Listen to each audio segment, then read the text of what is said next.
नमस्कार दोस्तों, मेरा नाम लोकेश है और आज आपके सामने मैं आया हूँ नया टॉपिक लेके। उसका नाम है एवरेज यानी कि औसत। तो औसत शुरू करने से पहले मैं आपको इसके बारे में बेसिक इंफॉर्मेशन दे देता हूँ, जैसे कि इसका फॉर्मूला और इसके किस किस टाइप के क्वेश्चन आते हैं, वो सारी बात करेंगे अपन। तो इसका जो बेसिक फॉर्मूला होता है वो होता है संख्याओं का योग, जितनी भी संख्याएं दी गई उनका योग बटा उनकी संख्या की कितनी संख्या दी गई है। जैसे 10 संख्या दी गई तो 10 का भाग देंगे, 15 संख्या दी गई तो 15 का भाग देंगे, ऐसे करके इसका सूत्र बनता है। ठीक है, मैं चाल की बात ये जो औसत चाल निकालने की बात है ये भी करेंगे अपन। मैं इसके आगे अच्छे से डिटेल से जानकारी लेके आया हूँ, तो अपन उसकी बात आगे करेंगे। इसी के साथ अपन बात करते हैं समांतर श्रेणी की। दोस्तों मैं आपको बता देता हूँ कि जो समांतर श्रेणी होती क्या है और औसत में इसी को यूज क्यों लेते हैं, गुणोत्तर श्रेणी क्यों नहीं लेते हैं, वो सारी बात बताऊंगा। तो समान श्रेणी ये होती है कि जिसका प्रथम पद, द्वितीय पद और जितने भी कंटिन्यूसली पद आते हैं इनका जो बीच का अंतर है वो बिल्कुल समान रहता है, इसलिए ये समांतर श्रेणी होती है। और जो बीच का अंतर होता है उसको बोलते हैं अपन सार्व अंतर, और इसके अंदर अपन उसको डी से डिनोट करते हैं। ठीक है दोस्तों, फिर अपन इसकी बात करते हैं। जैसे इसका बोल दिया कि अंतिम पद, तो अंतिम पद निकालने के लिए भी फॉर्मूला होता है A plus N minus one D, जहाँ ये डी तो सार्वंतर होता है और ए इसका प्रथम पद होता है।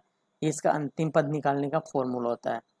अब अपन अंतिम पद तो इसमें अनुपात में क्या औसत में इतना काम नहीं आता, लेकिन जो इसका योग होता है ना, समांतर श्रेणी का योग, वो ज़्यादा महत्वपूर्ण रहता है अपने अपने पास। तो उसका इसका फॉर्मूला होता है एन बटा दो कोष्टक चालू two a plus N minus one d. ये तो इसका स्टैंडर्ड फॉर्मूला होता है। अब इसको थोड़ा मॉडिफाई किया है, मतलब कैलकुलेशन की है, और ये इसका टोटल का फॉर्मूला निकाला। ये कैसे निकाला मैं आपको थोड़ा डिटेल में बता देता हूँ इसको। जैसे एन बटा दो, तो ऐसे कैसे कोष्टक चालू, और ए को मैंने ए प्लस ए लिख सकते हैं अपन, और आगे आ जाएगा अपने पास एन माइनस वन डी कोष्टक बंद। अब देखो, तो ये A plus N minus one D है, सॉरी यहाँ पे माइनस आएगा, minus N minus one D है। इसको अभी थोड़ी देर पहले अपने पढ़ा है अंतिम पद, तो इसकी जगह मैं लिख दूं एल यानी कि लास्ट पद, और जो ये ए, ये ऐसे कैसे आ जाएगा ए, बीच में प्लस का साइन और कोष्टक बंद और एन अपॉन टू। तो अपने पास ये योग का फॉर्मूला ये मैच कर रहा है वापस ऐसे कैसे, तो ये अपने पास योग का फॉर्मूला आ गया। अब योग से अपन निकालना है इसका औसत, क्योंकि अपन बात कर रहे हैं औसत की, तो अपने को तो औसत ही निकालना। तो ये तो इसका योग आ गया, मतलब परिणामों का योग तो आ गया अपने पास। ठीक है, अब परिणामों की संख्या निकालनी है, तो परिणामों की संख्या ये रही, एनों पद, एनों पद, एन पदों का योग, एन पद मतलब 50 पद है तो 50 पदों का योग। तो अपने पास जो परिणामों की संख्या है वो तो एन आ जाएगी। तो एन का भाग देते अपने पास जो नया फॉर्मूला बन के आएगा ये औसत का आ जाएगा। तो वही ए प्लस एल बटा दो, ये औसत का, ये तो छोटा फॉर्मूला आ जाएगा इसका। और अपन इसमें एन का भाग दें तो ये एन से एन कट जाएगा और अंदर का फॉर्मूला ऐसे कैसे बच जाएगा। तो ये सामान्य श्रेणी का औसत निकालने के फॉर्मूले होते हैं, और कुछ आगे फॉर्मूले दिए हैं। जैसे प्राकृत संख्याओं का योग निकालने का फॉर्मूला, प्राकृत संख्या का योग निकालने का फॉर्मूला होता है एन कोष्टक N plus one upon two. ये तो इसका टोटल निकालने का फॉर्मूला गया। अब औसत निकालने की फॉर्मूले की बात करें अपन, तो एन कोष्टक N plus one upon two, ये तो इसका टोटल का फॉर्मूला हो गया। अपन औसत निकालना तो वही संख्याओं की संख्या का भाग देना है, तो संख्याओं की संख्या अपने पास एन, तो एन का भाग देंगे तो अपने पास बच जाएगा एन प्लस वन बटा दो। तो ये प्राकृतिक संख्याओं का औसत निकालने का फॉर्मूला हो गया अपने पास। अब अपने पास कुछ देखो दोस्तों, एक चीज का ध्यान रखना, प्रथम एन प्राकृत संख्याएं हैं। प्रथम एन का मतलब जो शुरू वन से शुरू होती है ना, एक से, वो प्रथम प्राकृत संख्याएं होती है। प्रथम प्राकृतिक एन विषम संख्याओं का फॉर्मूला ऐसे ही देख रहे हैं, प्रथम एन सम संख्याओं का फॉर्मूला ऐसे करके। ठीक है, तो अब देखो एन विषम संख्याओं का योग निकालने का फॉर्मूला अपने पास होता है एन स्क्वायर, और वही अपन इससे औसत निकालेंगे तो एन स्क्वायर बटा एन, एन से एन एक कैंसिल हो जाएगा, और अपने पास विषम संख्याओं का जो औसत आएगा वो डायरेक्ट एन आ जाएगा। एन का मतलब ये हुआ कि जो संख्याओं की संख्या होगी ना वही उसका औसत होगा। ओनली विषम प्राकृत संख्याओं की बात है ये, और पे लागू ना करें इसको। विषम पूरी प्रथम विषम प्राकृत संख्या, ठीक है। सम प्राकृत संख्याओं का योग का फॉर्मूला होता है अपने पास एन कोष्टक एन प्लस वन, और इससे अपने को एवरेज निकालना हो तो वही अपन इसमें एन का भाग दे देंगे बटा एन, एन से एन कैंसिल हो जाएगा तो अपने पास बच जाएगा एन प्लस वन, ठीक है दोस्तों। और इसी प्रकार अपने पास वर्गों का योग का फॉर्मूला होता है, इसी में वर्गों का योग का फॉर्मूला होता है अपने पास एन कोष्टक N plus one two N plus one बटा 6। इसका औसत का फॉर्मूला निकालेंगे तो अपने पास वही अपने इसमें एन का भाग दे देंगे, तो एन से ये बार वाला एन कट जाएगा, अपने पास जो फॉर्मूला बचेगा वो बचेगा n plus one two N plus one बटा 6। ये फॉर्मूला अपने पास वर्गों का औसत योग का औसत आ जाएगा। इसी प्रकार हमारे पास घनों का योग आएगा। घनों का योग का फॉर्मूला होता है 1/2 एन कोष्टक एन प्लस वन का होल स्क्वायर। देखो इसमें एक चीज कॉमन है, ये फॉर्मूला अपने अभी जस्ट ऊपर पढ़ा है, कौन सा, प्राकृत संख्याओं का फॉर्मूला। तो प्राकृत संख्याओं का फॉर्मूला का जो होल स्क्वायर कर देते हैं ना अपन, तो वो घनों का योग निकल के आता है। अब घनों का योग का फॉर्मूला तो अपने पास है, तो इसका औसत निकालने का फॉर्मूला देख लें अपन। तो ये तो हो जाएगा इसका एन एन प्लस वन, ये यहाँ स्क्वायर लग जाएगा, यहाँ स्क्वायर लग जाएगा, और जो ये 2 है ये 4 हो जाएगा। जो होल स्क्वायर लग गया ना वो जाके खुल जाएगा। अब अपने को देना है इसमें एन का भाग, तो एन से एक एन कैंसिल, तो अपने पास जो फॉर्मूला निकल के आएगा वो ये आएगा एन बटा 4 कोष्टक चालू एन प्लस वन का होल स्क्वायर। तो ये अपने पास घनों का औसत निकालने का फॉर्मूला निकल के आता है।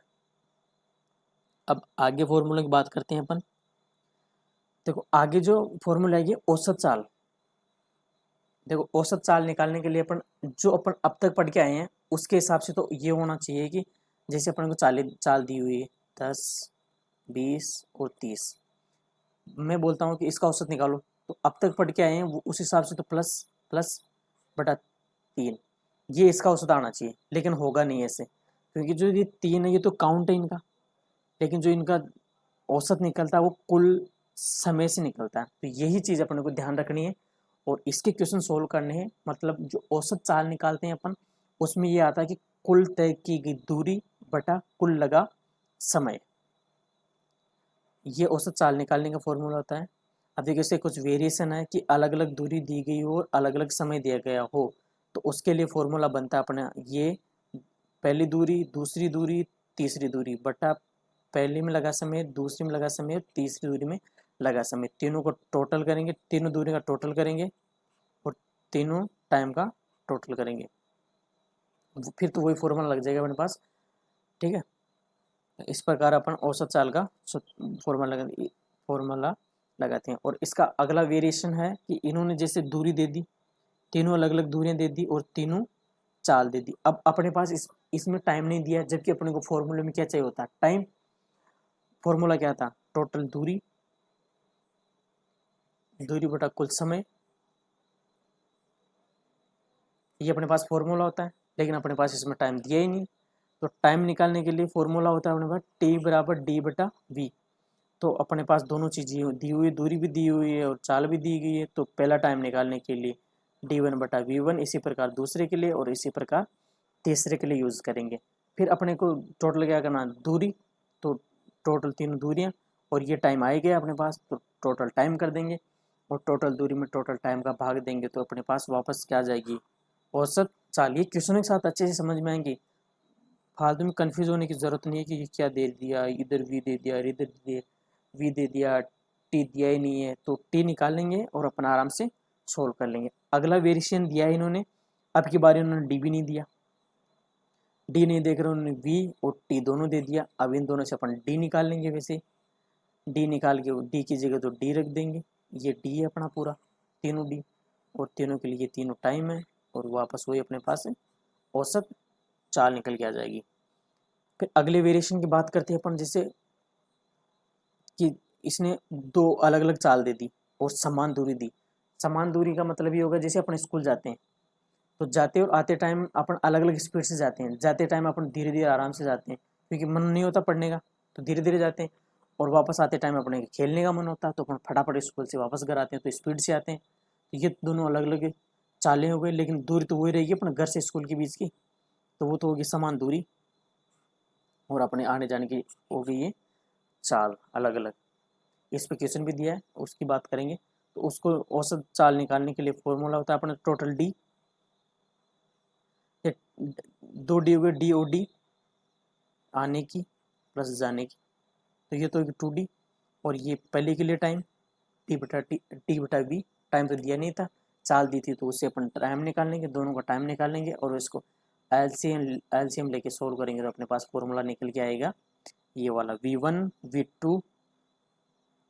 V1 प्लस, यहाँ पर प्लस का साइन है, V2। ठीक है, तो ये औसत का फॉर्मूला आ जाएगा जब अलग अलग दूरी समान दूरी दी गई हो और अलग अलग चाल दी गई हो। इसी प्रकार अपने पास ये दो चालों के लिए था, दो अलग अलग चाल, और ये 3 के लिए भी हो सकता है। 3 के लिए भी कोई परिवर्तन नहीं होगा, वो वही रहेगा, तो ये 3 चालों के लिए हो जाएगा। आगे बढ़ते हैं अपन, अब अपन कुछ क्वेश्चनों की बात कर लेते हैं। ये तो अपने इतने सूत्र की बात हो रही थी, अब अपन क्वेश्चन की बात करते हुए आगे बढ़ेंगे। तो क्वेश्चनों में पहला क्वेश्चन है, बहुत ईजी है, कि प्रथम 50 प्राकृत संख्याओं का औसत कितना होता है। प्रथम प्रथम बोला इसने एक तो, और प्राकृत संख्या, प्राकृत संख्याओं का जो योग का फॉर्मूला होता है, मैं वो बता देता हूँ आपको। n+1 बार n लगेगा ही लगेगा बटा 2, और इसका जो औसत निकालने का फॉर्मूला आ जाएगा वो अपने पास आ जाएगा n कोष्टक n+1 बटा 2 बटा n। मतलब जो संख्याओं की संख्या तो आएगी ना, वो तो आएगी, तो n से तो n कट गया अपने पास, और जो फॉर्मूला निकल के आया वो बच जाता अपने पास औसत का ये वाला n+1 बटा 2, यानी कि 50 + 1 बटा 2, तो ये हो जाएगा अपने पास 25.5। ये इसका औसत हो जाएगा। बहुत इजी है दोस्तों, कोई दिक्कत नहीं है समझने में, आराम से समझ में आ जाएगा। प्रैक्टिस के साथ अपन और क्वेश्चन करेंगे, तो आगे क्वेश्चन की तरफ बढ़ते हैं। तो दूसरा क्वेश्चन है अपने पास, इसमें यहाँ पे प्रथम लगेगा, इसमें कुछ गड़बड़ हो गया, शायद लगा नहीं पाए। तो इसने कहा कि प्रथम 60 तक की सभी विषम प्राकृत संख्याएं, क्या विषम प्राकृत संख्याएं, इसका फॉर्मूला क्या बताया था मैंने, योग का फॉर्मूला बताया था n²। तो औसत का फॉर्मूला लग जाएगा अपना n² बटा n, n से n कैंसिल और ये n। अब देखो 60 है, अब 60 की जगह कई बच्चे तो लिख देंगे n की जगह डायरेक्ट 60 लिख देंगे, जबकि ऐसा होता नहीं है, क्योंकि प्रथम 1 से लेकर 60 तक विषम संख्या कितनी होती है, विषम संख्या तो 23 ही होगी। ठीक है, तो जो ये आंसर आएगा वो इसका n का मतलब आ जाएगा 30, तो इसका डायरेक्ट आंसर हो जाएगा 30। ठीक है दोस्तों, आगे बढ़ते हैं अपन। अगला क्वेश्चन अपने पास, इसमें भी यहाँ प्रथम आएगा। प्रथम 50 तक की सभी समप्राकृत संख्याएं, समप्राकृत संख्याओं का योग का फॉर्मूला क्या होता है अपने पास, n कोष्टक n+1। ये तो इसका योग का फॉर्मूला होता है, और इसका औसत का फॉर्मूला होगा ये बटा n। तो अपन इसमें वैल्यू रख के सोल्व करते हैं। अब देखो 50 तक सम संख्याएं पूछिए, तो 50 तक सम संख्याएं कितनी होती है, 25। तो अपने यहाँ लिख देते हैं 25, 25 + 1 बटा 25, 25 से 25 कैंसिल, और अपने पास आंसर आ गया इसका 26। तो इसका औसत आ जाएगा 26। आगे की तरफ बढ़ते हुए अपने क्वेश्चन की बात करते हैं। तो अपने पास क्वेश्चन है कि श्याम, राम और मोहन की क्रमशः आयु है 32 वर्ष, 36 वर्ष और 46 वर्ष। तो इनकी अपने को औसत आयु ज्ञात करनी है। औसत आयु ज्ञात करने के लिए अपन को वही फॉर्मूला लगेगा, परिणामों का योग बटा परिणामों की संख्या।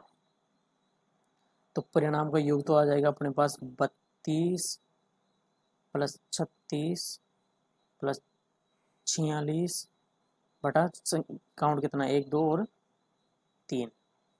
तो इनका टोटल हो जाएगा 32 68 और 6 114 बटा 3। तो 114 बटे 3 बराबर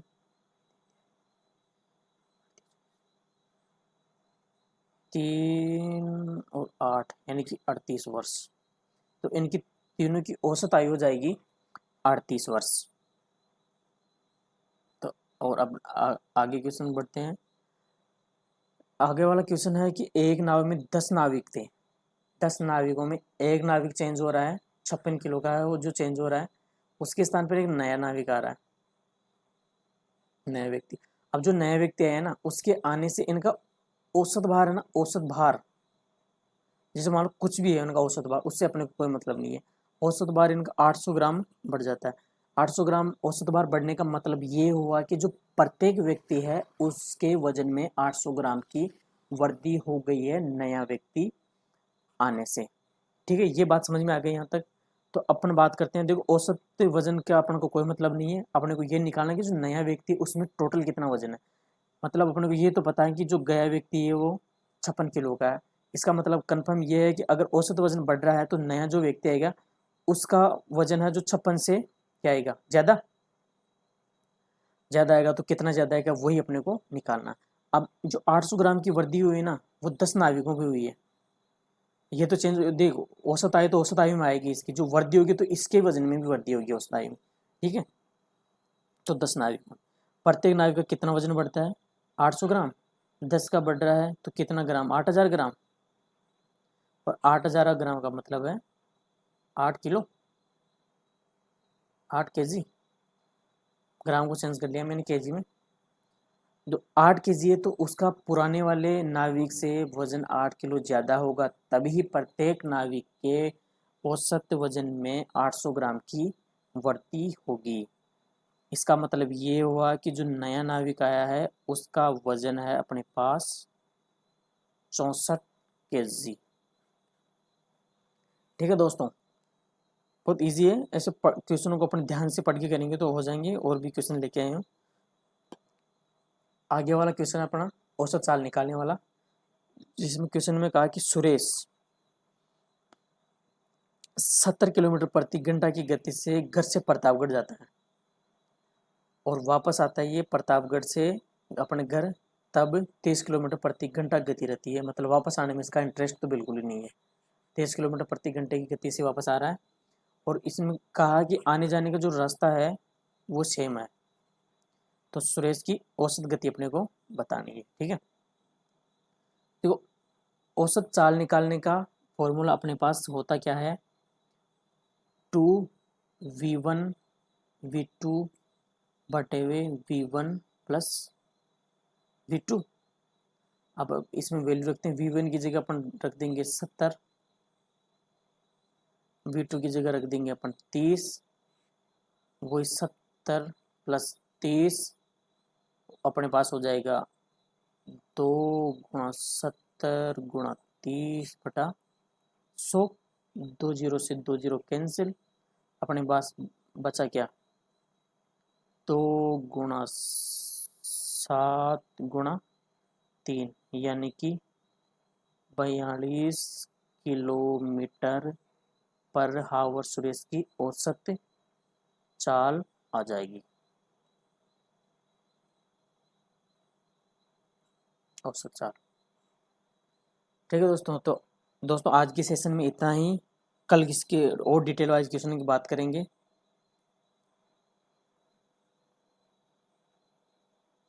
दोस्तों वीडियो अच्छा लगा हो तो हमारे चैनल को सब्सक्राइब करें और अन्य किसी भी जानकारी के लिए कमेंट बॉक्स में कमेंट करें और हमें बताएं, ताकि हम आगे भी अच्छे अच्छे वीडियो आपको उपलब्ध करवा सकें। Thank you.